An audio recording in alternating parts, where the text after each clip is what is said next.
What was your favorite mentor slash mentee outing and why? I'll let you start. My favorite was probably the space one, the NASA outing. After that, we went to Shake Shack and got something to eat with Brandon and his mentor. And it was really cool because you got to connect with other mentors and mentees. Mm-hmm. We would go to get these type of hot chocolate drinks, and we would always make sure to go to a new restaurant and test it out and kind of just like jokingly be kind of food critics or hot chocolate critics, and those kind of just meant a lot to me during my time as a middle schooler with both. It's actually virtual. Was when Sarah sent a package of like a bunch of pasta ingredients, and then there was all little notes about like what to do with them. I thought it was really fun because it was something totally different, and it was just really kind of exciting. And my favorite was an in-person one when we went to the flea market in Brooklyn, and there's really cool photos of us trying on all these like antique glasses. And so I think that's my favorite, just for nothing else because of the photos. Went to my mentors, his name is Vedant, to his workplace, which is an office in Lower Manhattan, and it was a great experience because of the outing. I was able to learn more about Vedant. We were able to create more bonds, and I got the opportunity to learn like what work he does and how he does it and everything about it, and that also got me interested in many of the things he does. A fun experience I had was taking her to the Math Museum.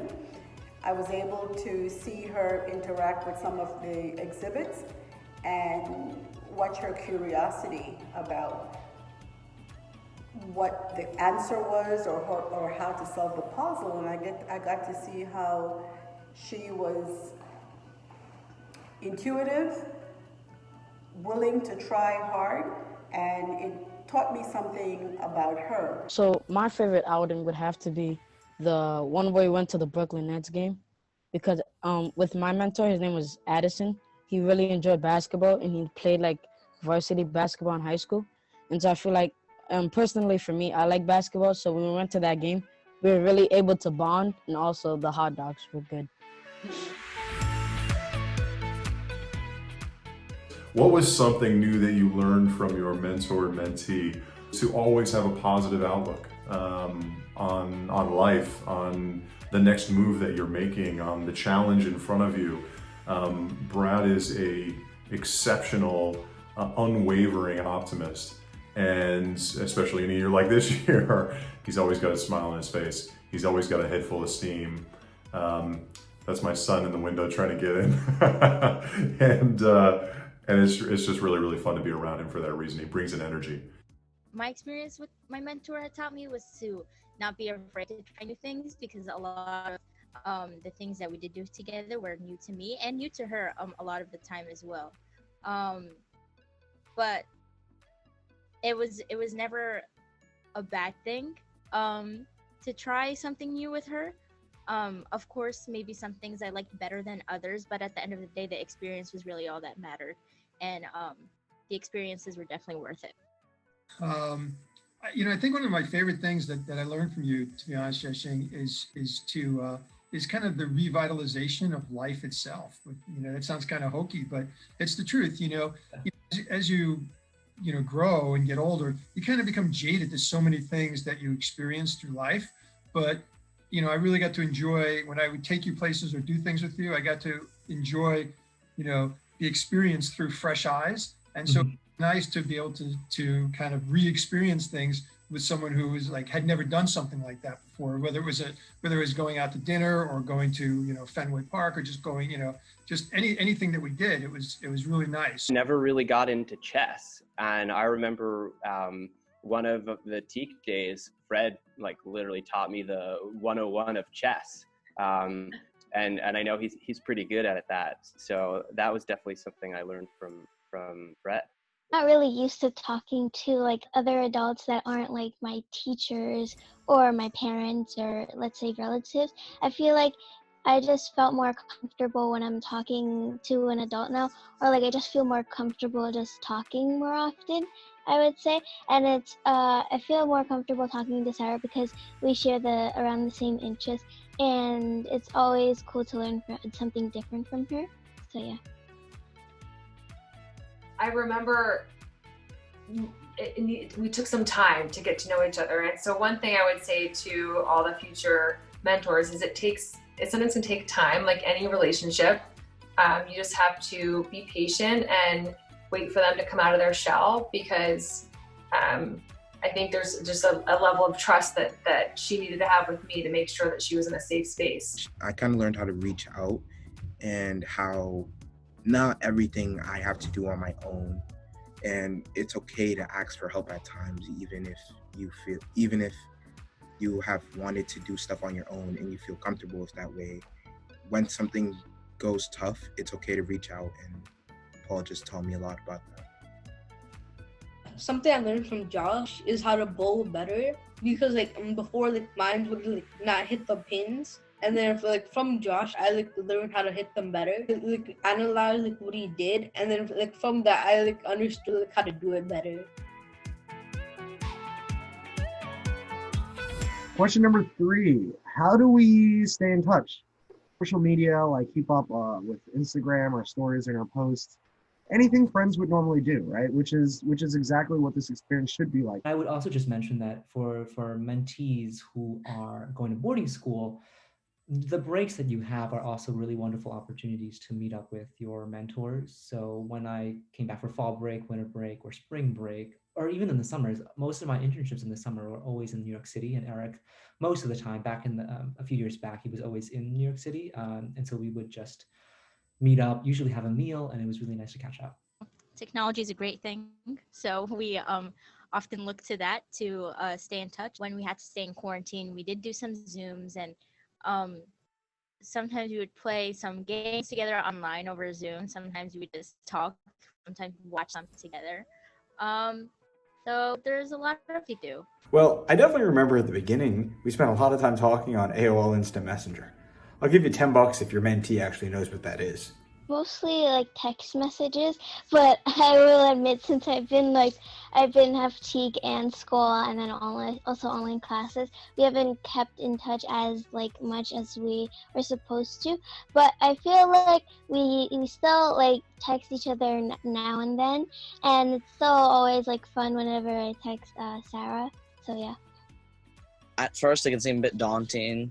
That you have to have a set amount of times that you hang out with this person, or you have to talk at least once every 2 weeks. If anything, you almost forget that whole system is put in place. After a month or two, it begins to become natural, and you're probably going to be talking to your mentor or mentee a lot more than those guidelines are set in place for. I think we connected I guess right off the bat from basketball. I think you and I had that mutual love the game, and with basketball there's the whole element of team sport, playing at the highest level, and just having that level of focus, and of course it's entertaining. So I definitely do think that you and I were able to connect on that foundation of basketball. Even we can connect on a whole bunch of things, even when it's not basketball. It could be academically, or it could be about food. It's just so much things you can connect on, and a mentor is a friend that's older than you, so you always have somebody to talk to no matter what. Mm-hmm.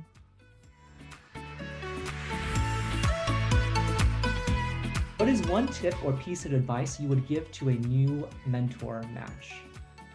As a mentor, you have to at least in my opinion, you want to kind of bring your mentee into your world a bit, and maybe have them experience things that they've never experienced before, and they may not have the opportunity to experience until they've kind of grown a bit and maybe have a successful career of their own in the future. And this gives them an opportunity to maybe go to a nicer restaurant, or or something, or a museum that they might not have the opportunity to go to. That's a really important way to share things with your mentee. But on the same token, I think you also have to, as you develop your relationship, to make sure that you really don't do things that are all about me as the mentee. And not only do I share my world with you, but I make sure to be open to sharing your world with me, so that I can actually do the things that you like to do and the things that you do experience on a daily basis. And so I can kind of learn about you as a mentee, as well as me sharing my mentor. Communication, because communication is like the key and essential to forming a bond and maintaining it. One tip that I would give to a new mentor and mentee relationship is at the beginning of your match for your mentee to define what he or she is looking for, and what he or she wants to get out of the program and out of your relationship. I think that this could be a great leader to understand what types of activities you two can do together, and also to have a lot of fun because you're both incredible people. My piece of advice for you guys would be to take that first step. Don't be worried that they might not like you for who you are, or even that it may seem awkward at first. Take that first step and just go for it, because this could end up being one of the greatest things to happen to you, and you don't want to just miss that chance in a lifetime, you know? I think a museum, an aquarium, a meal, those are really nice things to do because they give you an opportunity to talk, but at the same time, you'll also have other things to talk about, right? So it's not as if you're trying to figure out, you've run out of things to talk about, but you can always talk about the food. You can always talk about the pieces in the museum. You can always talk about the exhibits in the aquarium. So those are things concrete examples of activities that I would suggest. To simply be yourself, speak very honestly about what you like to do. Don't try to be a teacher immediately or to tell them everything you know, but let their own curiosity prompt the conversation and guide and lead to where the relationship is going to go. The thing is not to be a parent.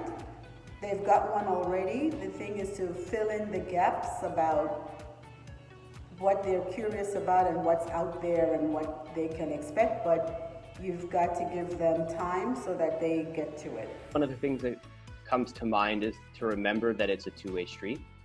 And so, it can be challenging to connect with someone 15 to 20 years your junior or your senior. And so to be a good listener and put yourself in the other person's shoes in either direction, I think goes a long way. There's a lot to learn from them, and they're also really cool. So it's a really fun opportunity that I think you should take full advantage of.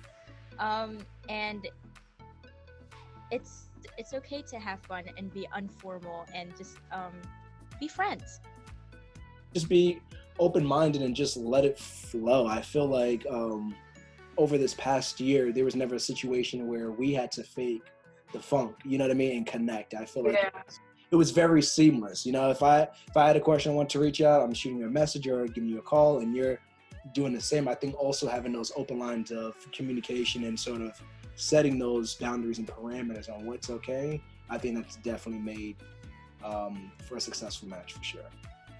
Just be yourself. This is just another person in these students' lives that can give them exposure and help them guide that path, because these really are all our future leaders. Don't worry about it being a birthday party type celebration every time you're together. Make it be normal. You communicate with your friends via phone, text, you go on a run together, you do whatever you want. Treat this person, this mentee, the same way. They want to feel as though they can interact with someone who's perhaps from a different social circle or a different background in a way that feels normal, and they'll learn from that. So that would be my piece of advice. But it's gonna be fun. It's gonna be a lot of fun.